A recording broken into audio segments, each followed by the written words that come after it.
Hi, everyone. This is Ryan Steinert. And whether you are a retiree or maybe you're still working, you are a pre retiree, this video is for you.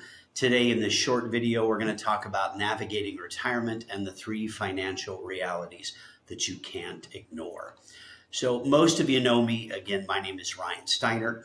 This is my family over here, my lovely bride Denise, and six of my kiddos, one recent son in law.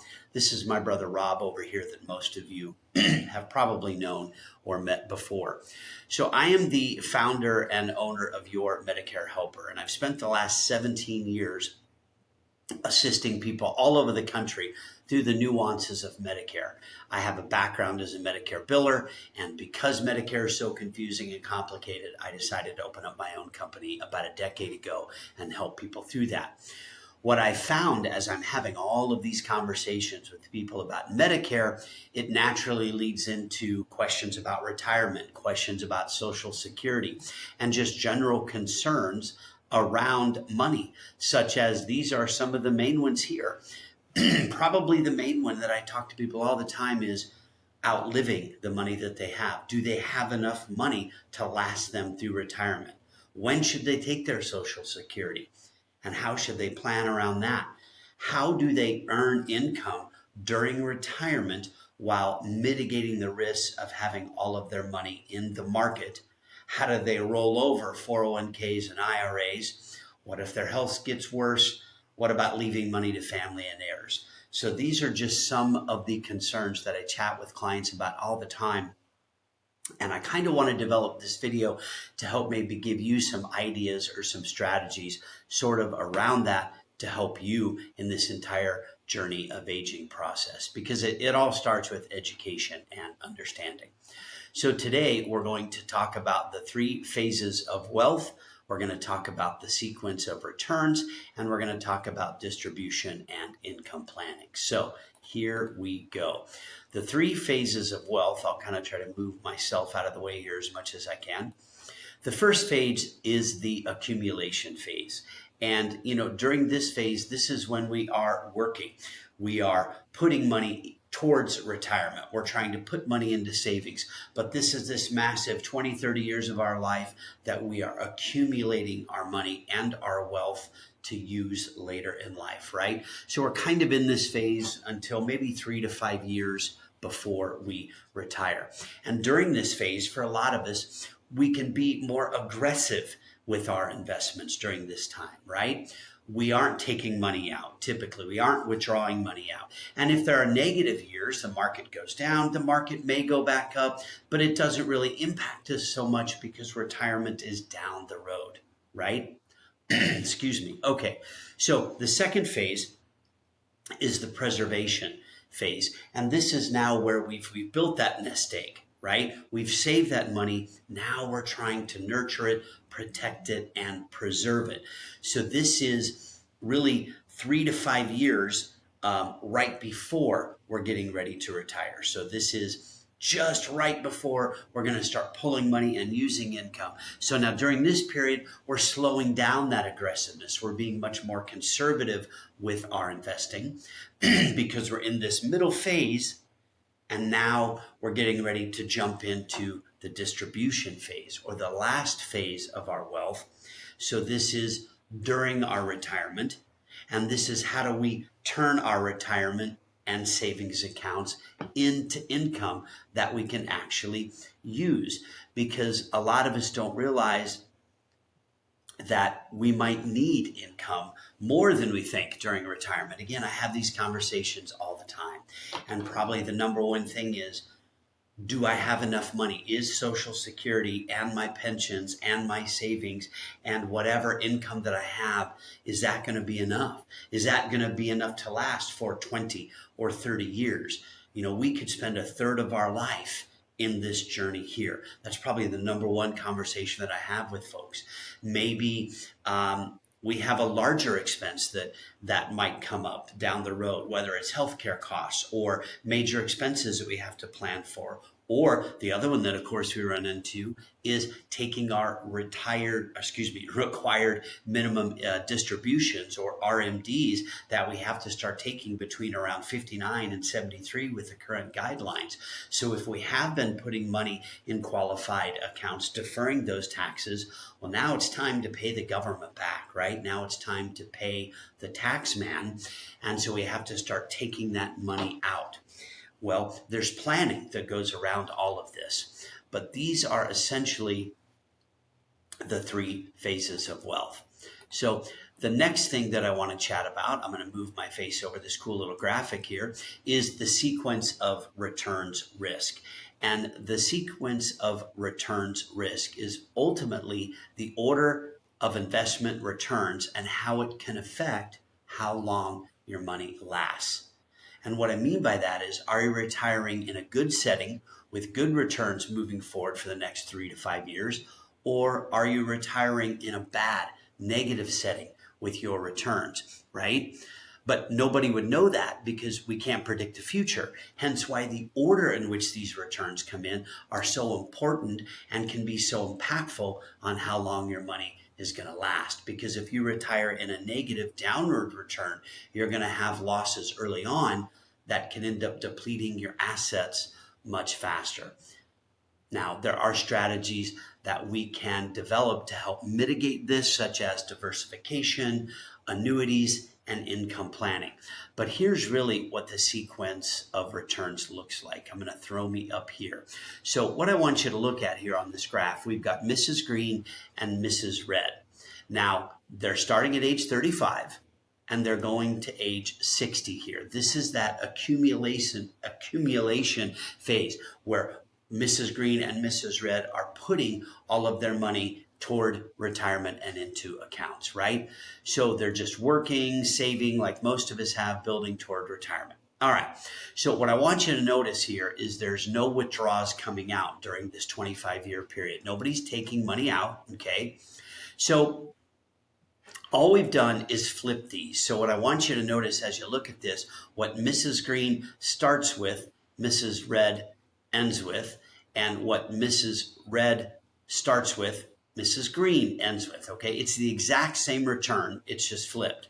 And in both cases, there's an average return of 6% over 25 years. And that's because there's no withdrawals coming out. Again, at the end of this 25 period, both Mrs. Green and Mrs. Red have the same $4.2 million. Okay, they both have the same amount of money. Because in the accumulation phase, it doesn't matter the order in which the returns come in. Some years can be good, some years can be bad, but it really doesn't matter because we're not taking money out, we're just putting money in, right? Does that make sense? Now, this changes when we enter the distribution phase. So now we're going on to the next slide. We've still got Mrs. Green and Mrs. Red here, but what I want you to understand, now they're 65 and they're starting to take money out. And we've got this same, say, $1 million portfolio now. So, okay. And they've retired with this $1 million and they just want to live on 5% a year during their portfolio. But now we've entered into withdrawals and distributions from the account. And when that happens, it's imperative to know the sequence and returns and how long that money is going to last. The only problem is when your money is just in the market in volatile accounts amongst equities and bonds, there's really no way to predict the future of what the returns are going to look like. It's just too volatile. So for Mrs. Green, she retired in a good setting over here, retiring positively, and she had some positive returns initially that allowed her $1 million, taking 5% from this portfolio, to last a really long time. In fact, it lasted clear down here until she was 90. She had a portfolio of $2.5 million. Now, all we've done with Mrs. Red is we've taken the same return from the last sheet and we just flipped it on its head. We had her retire, but in this case, it was in a negative setting, in a downward market. So what happens, you see here, is Mrs. Red runs out of money by around the age of 83 because we can't predict what the returns are going to look like. in your income need, the money that you take out for income when it's assigned to a volatile market. There's just no way to predict that, and that's where the risk factor comes into play. So the sequence of returns risk, again, is very important reality to understand, because a lot of people say, well, I'm just going to leave my money where it is, take 5% out. Sounds like it would work great, but ultimately it depends on what that market's doing. So some people wonder why income and distribution planning is important. Well, it's important because, again, you're going to need to take money out for a variety of reasons. It could be transitioning from accumulation to steady income, protecting assets from high health costs, managing withdrawals to outlive savings, or ensuring a true smooth transition maybe for some of your family members, for legacy planning for your heirs. So there's a variety of reasons why this becomes so important. The future. I've got clients that may not have an income need right now, but they may have an income need later. Maybe they've got to, have a big expense coming, fix the roof, fix a car, have healthcare needs coming. No matter what it may be, there could be an income need later on. And again, those RMDs, or required minimum distributions that we chatted about, by 73 now, current guidelines, you have to start taking money out of that. And again, there's got to be planning around that, because you don't want to take out your RMDs when it's in a down market and now you've locked in all those losses. Does that make sense? So there's got to be planning around all this. So the way that I help my clients do this is through, I use this little kind of portfolio x-ray that I like to call it, where we can really sit down and we can look at where all your money is now and really take a kind of a magnifying glass look to that. So we're going to talk about these buckets right here. The first one is this red bucket, or growth with risk bucket. So this is anything that can lose money, anything that can lose principal. Money's in the market, money's in IRAs, money's in 401ks. There is purpose behind having a growth bucket, and you want to continue to earn good returns even in retirement, but you don't want to have too much of your money in here, because ultimately if the market's down and we have to take income from it, then it's kind of a compounding negative. The yellow bucket is bank money. This is safe money. Everybody's aware of that. Everybody has money in here. This is our true, safe, liquid bucket, where most of us want to have 6 to 12 months of cash reserves on hand for something to go wrong, to fix that water heater, to take care of that emergency, whatever it may be. So you have access to that liquid money. The problem is we don't want to have too much money in the yellow bucket, because it doesn't earn as much money as the other buckets can. So now we're maybe giving up earning potential if we have too much money in the yellow bucket. And then the last bucket is the green bucket. This is our safe growth income bucket. This is anything that's going to be needed as income, should be completely removed from market volatility here. So it's just a constant income stream. And this is the bucket that I help a lot of my clients with. Income that's guaranteed for life, income that has guaranteed steady returns, so the money can't go down, principal's protected. It can go up, but it can't go down, and you can't lose money. So it allows you to live off of the interest that generates income without having to worry about the negative downturns in the market. So this is just a nice way for us to sit down, really look at where you're at, and see where we can maybe make some changes and improvements based on your situation. So again, I chat with a lot of my clients. I help a lot of folks with some avenues to earn some additional income, additional money in retirement that's safe, principal protected, no downward exposure.